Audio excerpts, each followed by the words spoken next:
मुसलमानों ने इस मिट्टी को नहीं छोड़ा। मैं बार बार कहता हूं, सदन में भी कहा, इस मिट्टी पे मुसलमानों, हिंदुओं, सिखों, ईसाइयों का कर्ज है, और इस मिट्टी का कर्ज है हिंदुओं, मुसलमानों, सिखों, ईसाइयों पर। हमारे अपने कर्ज है हमारी मिट्टी के साथ। तुम सुदखोर पनिये की तरह मत आओ। हम नहीं जानते हैं क्या कि लिमिटेशन एक्ट के माध्यम से आप अपने एक अजीज दोस्त का फायदा पहुंचाने जा रहे हैं। यतीम खाने पे बने एक घर को, यतीम खाने की जमीन पे बने एक घर को अपने दोस्त को कानूनी पैकेज से बचाना चाहते हो। मैं सिर्फ इतना आप लोगों से फिर एक बार कहूंगा, इस देश का ये लड़ाई, हमारे कई साथी कह चुके हैं, ये लड़ाई एक दिन की नहीं है। ये हो सकता है हमारी ताकत देख करके, हमारा जोश देख करके ये कानून विड्रॉ कर लें, लेकिन अपना नजरिया विड्रॉ नहीं कर पाएंगे। इनके नजरिए में नफरत है, इनके नजरिए में नफरत है। ये नफरत की सियासत करते हैं, लेकिन नफरत की सियासत के खरीदार अब कम होते जा रहे हैं। 35% आपको वोट मिलता है, 65% नहीं मिलता है, और वो 65, वो जो 35 है, उसका एक बड़ा हिस्सा आने को तैयार है। क्या हम नहीं जानते हैं? आपके पास बेरोजगारी पर कोई जवाब नहीं था, भुखमरी पे कोई जवाब नहीं है,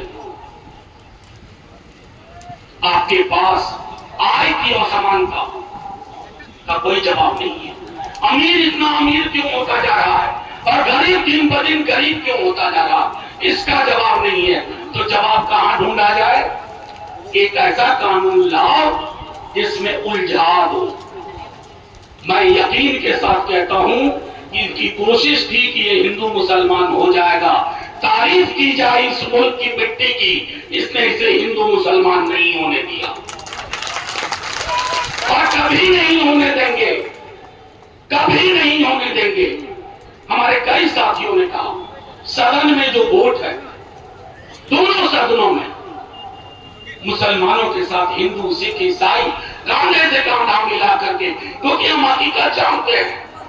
हकीकत यह है कि एक सरकार जो हर मोर्चे पे फेल कर रही है, वो सरकार, जैसे अपने यहाँ एक कहावत है, मैं सहरसा का हूं तो पास का हूं, तो कहते हैं कि जिस खानदान का बेटा आवारा निकल जाए वो पुरखों की जमीन बेचता है, शराब पीता है, पुरखों की जमीन बेचता है। इनके पास करने को कुछ नहीं है, तो जो हमारे पुरखों की जायदाद है, तुम उसको बेचने का पेच लेके आ रहे थे और इसको लोगों ने समझ लिया। दूसरी चीज जो हम सबको ध्यान में रखनी है, कई साथियों ने कहा कानूनी लड़ाई है, अभी 3-4 मसलों पे ही हमें रिलीफ मिला, सिर्फ 3-4 मुद्दों पे, लेकिन इसमें 40 सेक्शन, सब सेक्शन क्लॉज ऐसे हैं जिस पर क्लैरिटी की आवश्यकता है। सरकार के पास पार्लियामेंट के अंदर कोई जवाब नहीं था। हमारे एक मुजाहिद साहब ने बहुत तफसील से कहा, इतना जवाब नहीं था कि मैंने एक हंसते हुए एक बात कही थी, आपके सामने भी रख रहा हूं। हम सब ने ईदगाह कहानी प्रेमचंद की पढ़ी, उसमें हामिद चिमटा खरीदता है अपनी दादी अमीना के लिए, जिनकी उंगलियां जल जाती थी रोटी सेकने में, चूल्हे का जमाना था। तो मैंने बीजेपी के सदस्यों से पूछा कि भाई आप में से कोई मुझे बता दो कि हामिद ने चिमटा किस दुकानदार से खरीदा। हामिद ने चिमटा हरफुद्दीन से खरीदा या हरिंदर से खरीदा तो नहीं मालूम। अरे ये देश है, हामिद चिमटा खरीदते हुए दुकानदार का नाम नहीं देखता है, और तुम दुकानदार का नाम बताना चाहते हो कि हिंदू है तो यहां से खरीदो, मुसलमान है तो यहां से खरीदो। मैं तो किशनगंज की मिट्टी को देख रहा हूं, फर्क करना मुश्किल है कौन हिंदू कौन मुसलमान। इस मिट्टी की आन बान शान, मैं बार बार एक बात हो रहा हूं, ये लड़ाई एक दिन की नहीं है। मैं सियासी तकरीर नहीं करना चाहता, मैं ये नहीं कहना चाहता कि हमने ये पहले किया, हमने ये बाद में किया, कोई नहीं। जब तूफान आता है ना तो पसमानदा घर पसमानदा नहीं देखता है। ये तूफान का वक्त है, वो पॉलिटिकल पार्टी का झंडा नहीं देखेगा। तूफान के वक्त में एक ही रास्ता है, हाथ पकड़ो हाथ मिलाओ, हाथ पकड़ो हाथ मिलाओ और फिर लड़ाई को आगे ले चलेंगे। मैं एक बात जरूर कहूंगा, आप सबको पता भी होगा, फिर भी दोहरा देता हूं एक आखिरी चीज। ज्यादा वक्त ना लेते हुए कहूंगा कि जिस दिन ये बिल लोकसभा में था उसी रात लालू जी हॉस्पिटल में एडमिट हुए।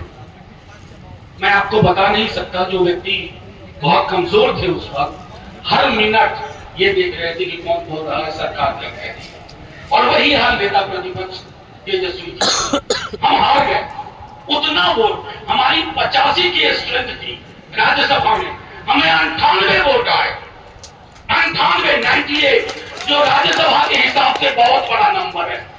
वो नंबर हिंदुस्तानियों को बचाने का नंबर, वो हिंदुस्तानियत को बचाने का नंबर है। उस नंबर में हाथ मिले हुए हैं सबके, उसको तुम बीच में तोड़ने की कोशिश मत करो।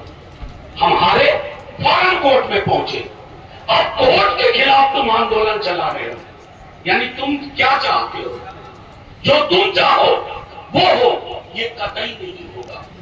मैंने कहा था कि एक करार था इस देश के मुसलमानों का, गांधी नेहरू आजाद, और हमें एक दूसरे को देखने की आदत, वो आदतें जो कोई बदलवाने की कोशिश करेगा, क्योंकि तख्त को ताबूत होते हुए देर नहीं लगती। ये ध्यान रहे, जिसके जहन में तख्त और तख्त का अहंकार घमंड घुस गया, वो तख्त से ताबूत में कब तब्दील हो जाए पता नहीं चलता। ये हम कहना चाहते हैं। साहब आपने ताकत नहीं देखी। कई दोस्तों ने कहा सीए एनआरसी ला, हमने विरोध किया, तुमने उसको अभी ठंडे बस्ते में रखा हुआ है। असल में आपने ये सोचा था कि मुसलमानों को टारगेट करो तो बाकी की 80-85% आबादी परमानेंट जेल में आ जाएगी। भाई झगड़े हमारे देश में पहले भी हुआ करते, मैं इससे नहीं कहूंगा झगड़े होते थे, लेकिन सुलह हमारा डिफॉल्ट टेम्पलेट था। बैठ के बात करके सुलह करने की हमारी आदत थी। हमारी आदतें बदलने की कोशिश मत करो। हम साथ बैठेंगे, सुलह में रहेंगे, अमन में रहेंगे, जस्टिस के लिए लड़ेंगे। मैंने कहा शुरुआत में, इंसाफ और जुल्म की लड़ाई है, इसमें कोई एक झंडा नहीं है। मुझे बेहद खुशी है कि वक्फ प्रोटेक्शन एक्ट का मूवमेंट के तहत ये पूरा का पूरा, हम में से अलग अलग पॉलिटिकल पार्टी से लोग आए। मुजाहिद साहब ने अपनी जिंदगी के 15 बरस जिस पॉलिटिकल पार्टी को दिए, कल ठोकर मार दी, इधर आ गए। ये हमारे जितने विधायक हैं वो सिर्फ इसलिए नहीं आहत हैं कि ये मुसलमानों का नुकसान करेगा, ये हिंदुस्तानियत का नुकसान करेगा, हमारी पहचान का नुकसान करेगा। तुम हमारी जमीन जायदाद को औने पौने दाम में छीन करके हमें हाशिए पे धकेलना चाहते हो, ये नहीं होगा। और आखिर में मैं एक बात कह के खत्म करता हूं, थोड़े पेशेंस की जरूरत होगी, हमारे आपके खून और पसीने दोनों की जरूरत होगी, इसमें सब्र की जरूरत है।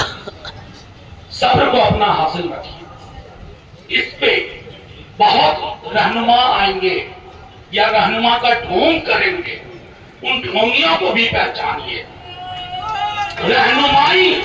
रहनुमाई तब होती है जब सीने पे गोली खाने को भी तैयार रहो, अगर वो मौका आ जाए। मैं किसी प्रतिरोध को, क्योंकि गांधी जी हमारे पास एक हथियार देके गए, सत्याग्रह, और अम्बेडकर साहब, बाबा साहब एक हथियार देके गए हैं, लीगल पिटीशन। हम दोनों का इस्तेमाल करेंगे, अम्बेडकरवादी पिटीशन, गांधीवादी सत्याग्रह, और दोनों चीजें साथ साथ चलेंगी, संसद में भी और सड़क पर भी। और कोई भी, जो मैंने कहा, किसी को ये मुगालता ना हो, उसने देश की पहचान को हमेशा के लिए मिटाने का जो निर्णय किया वो उसमें सफल रहा।